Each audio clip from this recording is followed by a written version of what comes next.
충격적인 사건이 일본 교육계를 뒤흔들고 있습니다. 도쿄 히노다이 고등학교의 일본어 교사가 갑작스러운 행동 변화를 보이며 학교 커리큘럼의 대대적인 수정을 요구해 논란이 되고 있다고 합니다. 특히 교내 한국 관련 역사 교육의 전면 수정을 주장하면서 일부 학부모들과 교직원 사이의 갈등이 심화되고 있다고 하네요. 더욱 놀라운 사실은 이 교사가 불과 한 달 전까지만 해도 한국에 대한 강한 반감을 드러내던 인물이었다는 점입니다. 무엇이 이토록 급격한 변화를 가져왔을까요? 학생들 사이에서는 그녀의 딸이 공개한 블로그 글이 빠르게 확산되면서 상황은 더욱 복잡해졌습니다. 이 모든 상황의 시작점은 단 4박 5일간의 한국 수학 여행이었다고 합니다. 서울의 어느 장소에서 이 교사는 학생들과 동료, 교사들이 보는 앞에서 무릎을 꿇고 눈물을 흘렸다는 증언까지 나오고 있네요. 과연 그날 무슨 일이 있었던 걸까요? 이제 당사자인 나카무라 레이코 교사의 입을 통해 그 충격적인 진실이 공개됩니다. 한국에 절대 가지 않겠다던 그녀가 서대문형무소 앞에서 보인 행동의 진짜 이유. 지금 확인하시겠습니다. 저는 나카무라 레이코입니다. 도쿄 시립고등학교에서 일본어를 가르치는 42세 교사죠. 평범한 일상을 살아가는 교사이자 한 아이의 엄마였습니다. 그런 제 인생이 단 4박 5일의 여행으로 완전히 뒤바뀔 거라고는 상상도 못했어요. 모든 것은 그날 제 딸 하나가 달려와 외친 말로 시작됐습니다. 엄마, 수학여행 장소가 결정됐어. 이번에 우리 학교는 한국에 가기로 했대. 하나의 말에 제 손에 들고 있던 커피잔이 살짝 흔들렸습니다. 한국이라니, 제게는 가장 가기 싫은 곳이었죠. 왜 하필 한국이야? 다른 곳은 없었어? 목소리가 날카로워진 걸 스스로도 느꼈어요. 하나의 표정이 순간 굳었습니다. 딸의 눈빛에서 기대감이 사라지는 게 보였지만 그 순간 저는 아무렇지 않은 척했습니다. 여러 후보 중에서 투표로 결정됐대. 드라마 촬영지도 보고 K-팝 공연도 볼 수 있어. 하나가 조심스럽게 말을 이어갔어요. 목소리에 미안함과 설렘이 동시에 묻어났죠. 저는 뭐라도 긍정적인 말을 해주고 싶었지만 제 입에서는 다른 말이 나왔습니다. 위험하지 않을까. 최근 일본인에 대한 감정이 좋지 않다던데. 사실 저는 한국을 가본 적이 없었어요. 단지 제1교포였던 형부와의 불화, 그리고 정치인이었던 친척의 이야기만 들었을 뿐이죠. 특히 형부와의 갈등은 제 마음에 깊은 상처로 남아 있었습니다. 괜찮아. 엄마, 우리 학교랑 자매결연 맺은 서울국제여고 학생들이 안내해준대. 그리고 하나가 잠시 머뭇거리더니 말을 이었어요. 저기, 보호자로 선생님들 몇 분이 필요하대. 엄마가 같이 가주면 안 될까? 그 순간 저는 얼어붙었습니다. 나랑 한국에 같이 가자고? 절대 있을 수 없는 일이었죠. 엄마도 선생님이잖아. 일본어 교사니까 통역도 도울 수 있을 거래. 하나의 목소리에는 간절함이 묻어났어요. 그 눈빛을 외면하기 어려웠습니다. 사실 저와 하나는 요즘 많이 멀어져 있었어요. 바쁘다는 핑계로 딸의 학교 행사에도 잘 참석하지 못했고 대화도 줄어들었죠.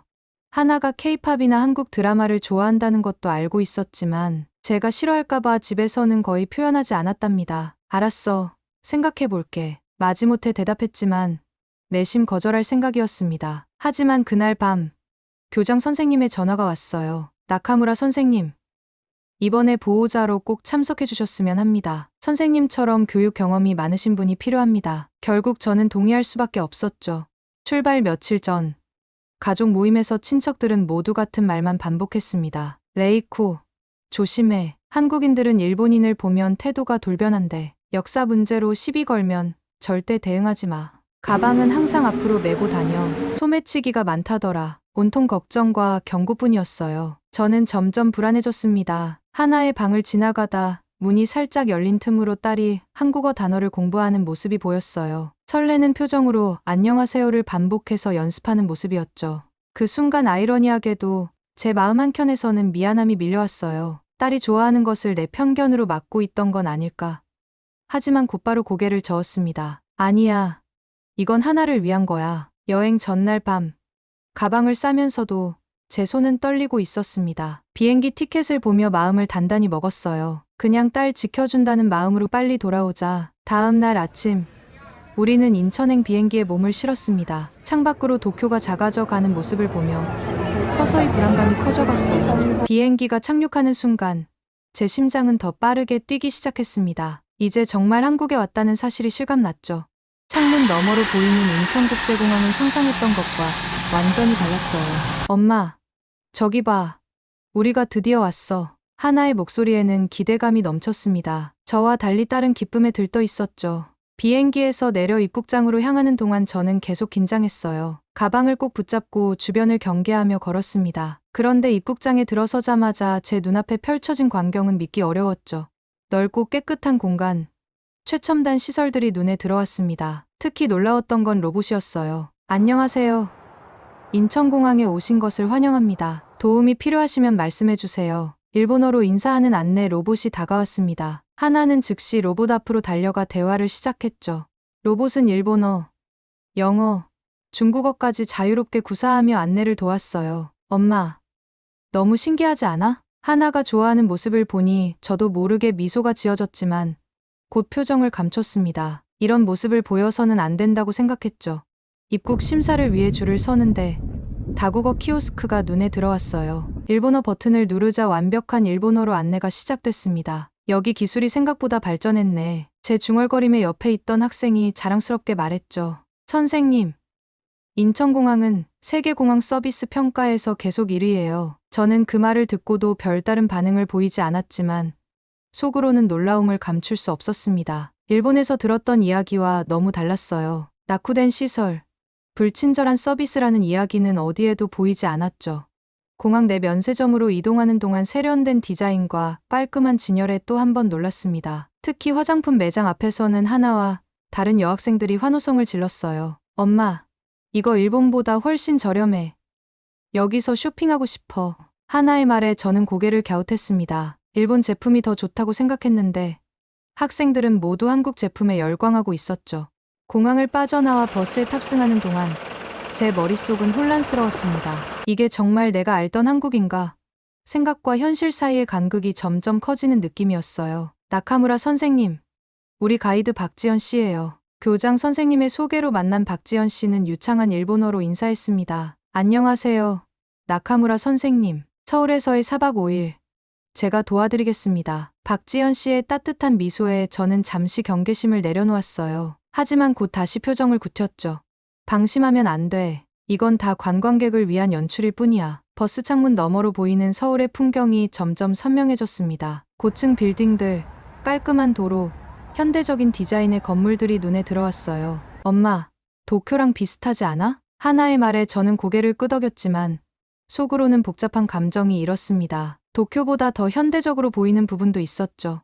우리가 생각했던 것보다 한국이 훨씬 발전했구나. 그날 저녁, 호텔 방에서 하나는 카메라에 담은 공항 사진들을 보며 신나게 떠들었지만 저는 점점 말수가 줄어들었어요. 이곳에서 보는 모든 것이 제가 알고 있던 한국의 이미지를 하나씩 무너뜨리고 있었거든요. 잠들기 전 창문 너머로 서울의 야경을 바라보며 생각했습니다. 과연 이곳에서 나는 무엇을 더 발견하게 될까? 다음 날 아침, 잠에서 깨어나 창밖을 바라보니 서울의 아침이 밝아오고 있었습니다. 여전히 마음 한켠에는 불안함이 자리 잡고 있었지만 인천공항에서의 경험이 제 편견에 작은 균열을 만들어 놓았죠. 오늘의 첫 일정은 인사동에 있는 전통 한식당에서 아침 식사를 하는 거예요. 박지연 씨의 안내를 들으며 저는 속으로 한숨을 쉬었습니다. 한국 음식은 맵고 향이 강해서 입에 맞지 않을 거라 생각했거든요. 버스에서 내려 좁은 골목길을 따라 걷는 동안 하나는 연신 주변 풍경을 카메라에 담았어요. 엄마, 여기 분위기 정말 좋다. 도쿄에서는 볼 수 없는 느낌이야. 하나의 말에 고개를 들어보니 현대적인 건물 사이로 전통 한옥들이 조화롭게 자리 잡고 있었습니다. 의외로 깔끔하고 정돈된 거리 풍경에 놀랐죠. 식당에 들어서자 나무 향이 은은하게 퍼져 있었어요. 전통 한옥을 개조한 듯한 실내는 따뜻한 느낌을 주었습니다. 우리를 맞이한 중년 여성은 환한 미소로 인사했죠. 어서 오세요. 일본에서 오셨죠? 저희 딸이 도쿄에서 공부했어요. 예상치 못한 일본어 인사에 저는 잠시 당황했습니다. 김명자라고 자신을 소개한 식당 주인은 일본어로 메뉴를 설명해 주었어요. 오늘 아침은 불고기와 된장찌개, 그리고 잡채를 준비했어요. 일본 손님들이 좋아하시더라고요. 자리에 앉아 음식이 나오는 동안 저는 계속 경계하는 마음을 놓지 않았습니다. 친절한 척하는 거겠지 하는 생각이 머릿속을 맴돌았어요. 그러나 음식이 차려지자 그런 생각은 잠시 잊혔죠. 와, 엄마 이거 맛있어 보여. 하나의 탄성에 저도 모르게 고개를 끄덕였습니다. 정갈하게 차려진 찬들과 윤기 나는 불고기, 김이 모락모락 나는 된장찌개가 식욕을 자극했어요. 조심스럽게 된장찌개를 한 숟가락 떠먹었는데 예상과 달리 자극적이지 않고 구수한 맛이 입안에 퍼졌습니다. 불고기는 달콤하면서도 감칠맛이 났고, 잡채는 채소의 아삭함과 당면의 쫄깃함이 조화로웠죠. 입맛에 맞으세요? 김명자 씨가 다가와 물었습니다. 저는 정직하게 대답했어요. 네. 생각보다 맵지 않고 맛있네요. 한국 음식이 다 매운 건 아니에요. 일본 손님들을 위해 간도 조절했고요. 김명자 씨는 잠시 자리에 앉아 일본에서의 경험을 이야기했습니다. 딸이 도쿄에서 유학할 때 방문했던 추억, 친절했던 일본 이웃들 이야기를 들려주었어요. 사람은 어디서나 똑같아요. 좋은 사람도 있고, 그렇지 않은 사람도 있고, 중요한 건 서로 이해하려는 마음이죠. 그 말에 저는 무언가 가슴 한켠이 찔린 듯한 느낌이 들었습니다. 지금까지 한국인에 대한 제 생각은 얼마나 일방적이었을까요? 식사를 마치고 나올 때 김명자 씨는 작은 선물 상자를 건네주었어요. 작은 간식인데 여행 중에 드세요. 우리나라에서 좋은 추억 많이 만드시길 바랍니다. 그 따뜻한 배웅에 저는 괜히 눈시울이 뜨거워졌습니다. 이런 친절을 어떻게 받아들여야 할지 혼란스러웠어요. 밖으로 나오며 하나가 제 손을 살짝 잡았습니다. 엄마, 생각보다 따뜻해요. 사람들도, 음식도. 하나의 말에 저는 아무 대답도 하지 못했지만 마음속으로는 인정할 수밖에 없었습니다. 이건 우리가 배운 한국인의 모습이 아니야. 인사동 거리를 걸으며 처음으로 제 마음의 빗장이 조금씩 풀리는 것을 느꼈어요. 여전히 의구심은 있었지만 조금씩 한국에 대한 선입견이 흔들리기 시작했습니다. 인사동의 골목길을 걸으며 제 시선은 이제 조금씩 호기심으로 변하고 있었습니다. 아침 식사에서 느낀 따뜻함이 아직 마음에 남아 있었죠. 우리의 다음 일정은 경복궁 관람이었어요. 경복궁은 조선 왕조의 법궁으로 1395년에 처음 지어졌습니다. 박지연 씨의 설명이 시작되자 제 귀가 저절로 쫑긋해졌어요. 일본 역사 수업에서는 들어보지 못한 이야기였습니다. 웅장한 궁궐 입구에 선이 묘한 감정이 일었죠. 근데 이 건물들 생각보다 화려하고 섬세하네요. 제 속마음이 불쑥 튀어나왔습니다. 왠지 모르게 미안한 마음도 들었어요. 학교에서 배울 때는 한국의 건축물이 일본보다 단순하고 투박하다고 들었거든요. 광화문은 조선의 정문이자 왕의 권위를 상징합니다. 문 위의 현판은 정조 임금의 글씨라고 해요. 박지연 씨는 유창한 일본어로 역사적 사실들을 설명해 주었어요. 경복궁 안으로 들어서자 넓은 터에 놓인 건물들의 배치가 특이했습니다. 일본 성과는 다른 구조였죠. 와, 이거 진짜 멋있다. 하나와 다른 학생들은 연신 감탄사를 내뱉었어요. 그들의 눈에는 순수한 호기심과 존경심이 담겨 있었습니다. 저도 모르게 그런 시선으로 바라보게 됐죠. 경복궁은 임진왜란 때 소실되었다가 1867년에 흥선대원군에 의해 재건되었습니다. 그 말에 저는 순간 굳어졌어요. 임진왜란이라는 단어가 마음을 무겁게 했습니다. 일본이 조선을 침략했던 역사적 사실이 떠올랐죠. 하지만 박지연 씨는 그저 담담하게 역사적 사실만 전달할 뿐 비난의 목소리는 없었어요. 제 생각과는 너무 달랐습니다. 중국인들이 역사적으로 일본에 대해 보이는 감정적인 반응을 보아왔기에 한국인들도 분명 그럴 거라 생각했어요. 하지만 박지연 씨를 비롯한 한국인들은 중국인들과는 다르게 차분했습니다. 역사를 인정하면서도 현재의 관계를 중시하는 태도가 의외였죠. 전통을 지키려는 노력이 대단하네요. 제 입에서 나온 말에 스스로도 놀랐습니다. 하지만 사실이었어요. 전쟁과 식민 지배를 겪고도 이렇게 원형을 복원하고 보존하는 모습이 존경스러웠죠. 경복궁 관람을 마친 후 우리는 다시 인사동으로 돌아와 도자기 공방을 방문했습니다. 조용한 한옥 내부에 현대적인 도자기 작업실이 자리 잡고 있었어요. 안녕하세요. 저는 김도영입니다. 일본 교토에서 도예를 공부했어요. 중년의 도예가가 유창한 일본어로 인사했습니다. 그의 작품들은 전통적인 한국 도자기 기법에 현대적인 감각이 더해진 모습이었어요. 학생들에게 간단한 도자기 브로치를 만드는 법을 가르쳐 드릴게요. 김도영 선생님의 지도 아래 학생들은 작은 흙덩어리로 브로치를 만들기 시작했습니다. 하나는 벚꽃 모양을 빚었고 저도 모르게 손이 움직여 단풍잎 모양을 만들었어요. 선생님 손재주가 좋으시네요. 일본 분들은 섬세함이 있어서 도자기 작업에 소질이 있어요. 김도영 선생님의 칭찬에 왠지 모르게 뿌듯했습니다. 완성된 브로치를 받으며 그는 따뜻한 미소를 지었죠. 이건 작은 선물입니다. 우정의 증표로 받아주세요. 그 순간 제 마음에 감동이 일었어요. 왜 이렇게 친절할까?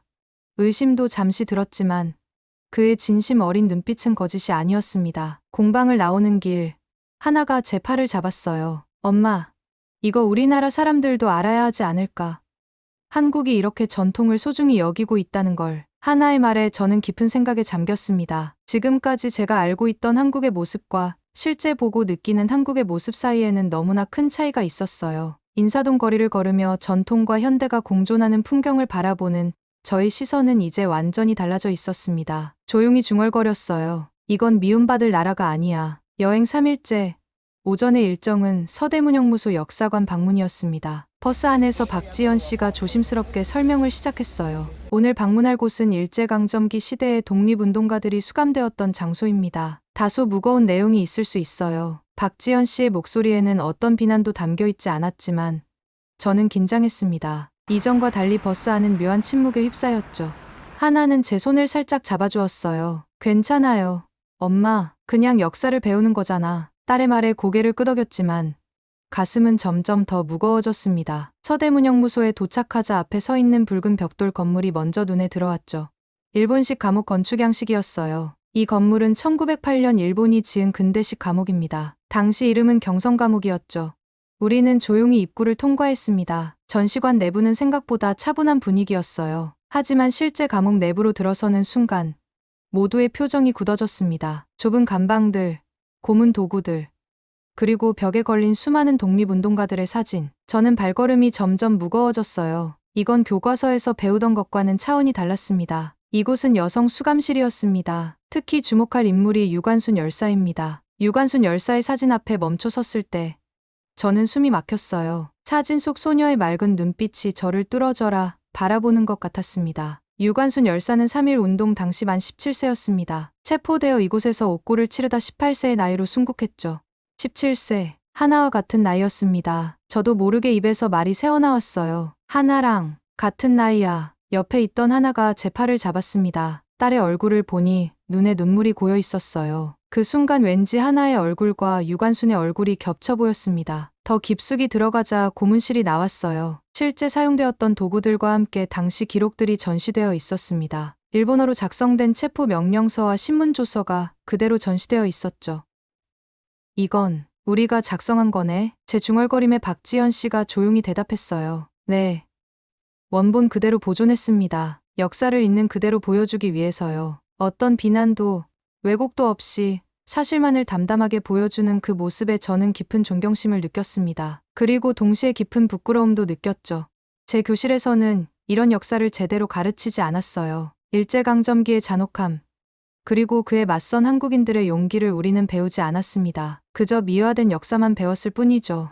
유관순 열사의 고문 기록을 읽는 순간 제 눈에서 뜨거운 것이 흘러내렸어요. 눈물이었습니다. 어느새 저는 울고 있었어요. 엄마, 하나가 놀란 표정으로 저를 바라봤습니다. 저는 그제서야 제가 울고 있다는 사실을 알았어요. 서둘러 눈물을 닦았지만 멈추지 않았습니다. 이건 내가 알던 역사와 너무 달라. 목소리가 떨렸어요. 하나는 말없이 제 손을 꼭 잡아주었습니다. 그 작은 손의 온기가 제 가슴을 더 아프게 했어요. 우리는 형무소를 빠져나와 마당에 섰습니다. 푸른 하늘과 대비되는 차가운 감옥 건물을 바라보며 저는 무릎이 꺾이는 것을 느꼈어요. 어느새 저는 무릎을 꿇고 있었습니다. 나카무라 선생님, 괜찮으세요? 박지연 씨가 걱정스럽게 물었지만 저는 대답할 수 없었어요. 그저 고개를 숙인 채로 무릎을 꿇고 있었습니다. 미안함, 부끄러움, 그리고 깊은 존경심이 한꺼번에 밀려왔어요. 하나가 제 어깨를 안았습니다. 그때 딸의 눈에서도 눈물이 흘러내리고 있었어요. 엄마가 무너진 순간 제 마음도 무너졌습니다. 서대문형무소를 나온 후 그날 저녁까지 저는 제대로 말을 잇지 못했습니다. 버스 안에서도 저녁 식사 자리에서도 제 마음은 여전히 형무소에 남아 있었죠. 학생들과 다른 교사들은 제 상태를 배려해 조용히 대해주었어요. 호텔로 돌아온 후 하나는 샤워를 먼저 하겠다며 욕실로 들어갔습니다. 저는 창가에 서서 서울의 밤 풍경을 바라봤어요. 반짝이는 도시의 불빛들, 멀리 보이는 남산타워. 지금껏 제가 품어온 편견이 무너지는 소리가 들리는 것만 같았습니다. 샤워를 마친 하나가 나왔을 때 저는 여전히 같은 자리에 서 있었어요. 하나는 조용히 다가와 제 옆에 섰습니다. 엄마, 괜찮아? 하나의 목소리에는 걱정이 묻어 있었어요. 저는 깊은 숨을 내쉬었습니다. 하나야, 우리 좀 이야기할까? 침대 끝에 나란히 앉았어요. 잠시 침묵이 흘렀죠. 제가 먼저 입을 열었습니다. 오늘 많은 생각이 들었어. 내가 지금까지 얼마나 편협하게 생각해왔는지. 하나는 말없이 제 이야기를 기다렸어요. 처음으로 제 마음을 솔직하게 딸에게 열어보였습니다. 사실 엄마는 한국에 대해 좋지 않은 감정을 갖고 있었어. 그런데 그건 사실 직접 경험해서가 아니었지. 하나가 조심스럽게 물었어요. 엄마는 왜 그렇게 한국을 싫어했어? 전에는 그 이유를 한 번도 말해준 적 없었잖아. 깊은 한숨을 내쉬며 오래된 상처를 꺼냈습니다. 엄마, 형부, 내 큰이모 남편 기억나니? 그분이 제일 교포였어. 처음에는 다들 괜찮은 척했지만 점점 우리 가족 내에서 갈등이 생겼어. 그때의 기억이 선명하게 떠올랐어요. 가족 모임에서의 미묘한 긴장감, 작은 오해들이 쌓여가는 과정, 그리고 결국 커져버린 갈등. 할아버지의 사촌이 정치인이었는데 그분이 항상 한국에 대해 안 좋은 이야기를 했어. 어린 나는 그게 다 사실이라고 생각했지. 점점 목소리가 떨렸습니다. 이런 이야기를 하나에게 한 적은 한 번도 없었어요. 큰 이모와 형부는 결국 이혼했고 우리 가족은 그 일을 두고 오랫동안 상처를 안고 살았어. 그때부터 난 한국이라는 나라에 거부감을 느꼈던 것 같아. 하나의 눈에는 놀라움이 가득했어요. 이제야 엄마의 행동을 이해한다는 표정이었죠. 그래서 내가 케이팝 좋아하는 것도 싫어했던 거구나. 아프게 가슴을 찌르는 말이었습니다. 딸의 관심사를 인정해주지 못했던 제 모습이 부끄러웠어요. 미안해. 하나야. 엄마가 너무 편협했어. 내 경험과 상처를 너에게까지 물려주려고 했던 거야. 하나는 말없이 저를 꼭 안아주었습니다. 그 순간 눈물이 또다시 흘러내렸어요. 사실 난 항상 엄마가 왜 그런지 이해하고 싶었어. 엄마가 싫어하는 걸 아니까 집에서는 한국 드라마나 음악 듣는 걸 조심했어. 하나의 말에 더 큰 미안함이 밀려왔습니다. 얼마나 딸을 억압했던 걸까요? 이제는 달라질 거야. 사실 이곳에 와서 보니 우리가 얼마나 많은 것을 공유하고 있는지 느껴져. 음식도, 정서도, 가족에 대한 가치도. 창밖의 서울 야경을 바라보며 말을 이었어요. 내가 좋아하는 것들을 더 이해하고 존중해 줄게. 미안했어. 정말로. 하나는 행복한 표정으로 고개를 끄덕였습니다. 엄마, 괜찮아. 지금 이 순간이 정말 소중해. 엄마가 마음을 열어준 것만으로도 난 너무 기뻐. 그날 밤, 우리는 오랜 시간 이야기를 나눴어요. 하나가 좋아하는 케이팝 그룹에 대해, 제가 가르치는 학교에서의 일상에 대해, 그리고 앞으로의 계획에 대해서도 말이죠. 밤이 깊어갈수록 제 마음은 이상하게 가벼워졌습니다. 오랫동안 짊어지고 있던 무거운 짐을 내려놓은 것 같았어요. 이날 밤, 우리 모녀는 처음으로 진짜 친구가 되었습니다. 일본으로 돌아오는 비행기 안, 창밖으로 구름이 흘러가는 모습을 바라보며 지난 4박 5일을 되돌아봤습니다. 손가락 하나 까딱하기 싫을 정도로 피곤했지만 마음은 이상하게 가벼웠어요. 마치 오랜 짐을 내려놓은 것처럼요. 엄마, 이거 봐. 내가 쓴 여행 후기 초안이야. 하나가 보여준 태블릿 화면에는 정성스럽게 작성된 글이 있었습니다. 편견을 깨고 만난 진짜 한국이라는 제목 아래 우리의 여정이 솔직하게 담겨 있었죠. 특히 서대문형무소에서의 경험을 가감없이 써내려간 부분에서 제 눈시울이 뜨거워졌어요. 정말 잘 썼네. 이런 글이 더 많이 필요해. 도쿄 공항에 도착했을 때 저는 한국에 가기 전과는 완전히 다른 사람이 되어 있었습니다. 집으로 돌아오는 길, 창밖의 풍경도 새롭게 보였어요. 같은 거리, 같은 건물들인데 제 시선이 달라진 거죠. 집에 도착하자 어머니가 반갑게 맞아주셨습니다. 레이코, 잘 다녀왔니? 고생 많았겠구나. 어머니, 이거 선물이에요. 하나가 준비한 한국 전통 차 세트를 건네드렸습니다. 어머니는 잠시 놀란 표정을 지으셨지만 곧 따뜻한 미소를 지으셨어요. 고맙구나. 한국 차라. 마음이 열린 모양이구나. 그날 밤, 저는 늦게까지 한국에서의 경험을 정리하는 글을 썼습니다. 교사로서, 한 사람으로서 제가 깨달은 것들을 솔직하게 적어내려갔어요. 문득 김도영 선생님의 말이 떠올랐습니다. 전통은 지키되 마음은 열어야 합니다. 맞는 말이었죠. 다음 주 월요일, 교무실로 들어서는 제 발걸음은 가벼웠어요. 교장 선생님께 한국에서의 경험을 바탕으로 한 특별 수업을 제안했습니다. 나카무라 선생님, 좋은 생각입니다. 학생들에게 균형 잡힌 시각을 가르치는 것이 우리 교육자의 책임이지요. 그렇게 2주 후, 현대 한국 문화와 역사 이해라는 특별 강의가 시작되었습니다. 처음에는 몇몇 학부모의 우려 섞인 전화도 있었지만 제 진심은 결국 그들에게도 전해졌어요. 오늘은 한국의 광복절에 대해 알아보겠습니다. 이날이 갖는 의미와 우리가 알아야 할 역사적 사실들을. 교실에서 학생들의 호기심, 어린 눈빛을 보며 가르치는 순간 저는 다시 교사가 된 기분이었습니다. 단순히 지식을 전달하는 것이 아니라 진실을 공유하는 사명감을 느꼈어요. 한 달이 지난 어느 날, 학교 게시판에 새로운 공고가 붙었습니다. 한일 문화교류 소감문 공모전 서로를 이해하는 첫걸음. 제 제안으로 시작된 이 행사에 놀라운 숫자의 학생들이 참여했어요. 하나도 그중 하나였습니다. 딸의 방을 지나가다 보니 한국어 단어장이 책상 위에 놓여 있더군요. 한국어 앱을 설치한 스마트폰도 보였습니다. 다음에는 교환학생으로 가고 싶어요. 하나가 저녁 식사 때 말했죠.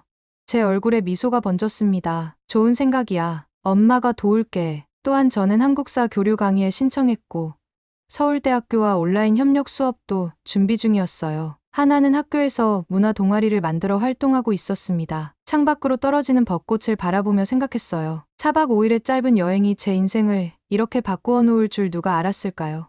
저는 다시 교사가 되었고 진짜 엄마가 되었습니다. 그날 서울의 바람이 우리 가족을 바꿨습니다. 단순한 여행이 아니었어요. 그것은 제 인생의 전환점이었습니다. 이제 저는 편견의 벽을 넘어 더 넓은 세상을 보는 법을 배웠습니다. 그리고 무엇보다 딸과 진정한 친구가 되었죠.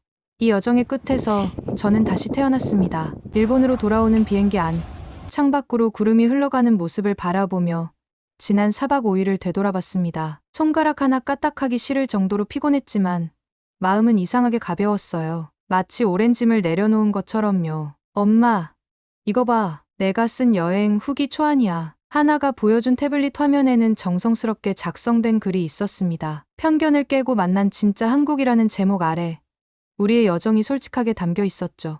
특히 서대문형무소에서의 경험을 가감없이 써내려간 부분에서 제 눈시울이 뜨거워졌어요. 정말 잘 썼네. 이런 글이 더 많이 필요해. 도쿄 공항에 도착했을 때 저는 한국에 가기 전과는 완전히 다른 사람이 되어 있었습니다. 집으로 돌아오는 길, 창밖의 풍경도 새롭게 보였어요. 같은 거리, 같은 건물들인데 제 시선이 달라진 거죠. 집에 도착하자 어머니가 반갑게 맞아주셨습니다. 레이코, 잘 다녀왔니? 고생 많았겠구나. 어머니, 이거 선물이에요. 하나가 준비한 한국 전통 차 세트를 건네드렸습니다. 어머니는 잠시 놀란 표정을 지으셨지만 곧 따뜻한 미소를 지으셨어요. 고맙구나. 한국 차라. 마음이 열린 모양이구나. 그날 밤, 저는 늦게까지 한국에서의 경험을 정리하는 글을 썼습니다. 교사로서, 한 사람으로서 제가 깨달은 것들을 솔직하게 적어내려갔어요. 문득 김도영 선생님의 말이 떠올랐습니다. 전통은 지키되 마음은 열어야 합니다. 맞는 말이었죠. 다음 주 월요일, 교무실로 들어서는 제 발걸음은 가벼웠어요. 교장 선생님께 한국에서의 경험을 바탕으로 한 특별 수업을 제안했습니다. 나카무라 선생님, 좋은 생각입니다. 학생들에게 균형 잡힌 시각을 가르치는 것이 우리 교육자의 책임이지요. 그렇게 2주 후 현대 한국 문화와 역사 이해라는 특별 강의가 시작되었습니다. 처음에는 몇몇 학부모의 우려 섞인 전화도 있었지만 제 진심은 결국 그들에게도 전해졌어요. 오늘은 한국의 광복절에 대해 알아보겠습니다. 이날이 갖는 의미와 우리가 알아야 할 역사적 사실들을. 교실에서 학생들의 호기심, 어린 눈빛을 보며 가르치는 순간 저는 다시 교사가 된 기분이었습니다. 단순히 지식을 전달하는 것이 아니라 진실을 공유하는 사명감을 느꼈어요. 한 달이 지난 어느 날 학교 게시판에 새로운 공고가 붙었습니다. 한일 문화교류 소감문 공모전 서로를 이해하는 첫걸음. 제 O 제안으로 projeto 시작된 Juntos 이 행사에 Educar, que 놀라운 숫자의 premia todas 학생들이 as áreas da 참여했어요. educação. 하나도 그중 하나였습니다. 딸의 방을 지나가다 보니 한국어 단어장이 책상 위에 놓여 있더군요. 한국어 앱을 설치한 스마트폰도 보였습니다. 다음에는 교환학생으로 가고 싶어요. 하나가 저녁 식사 때 말했죠.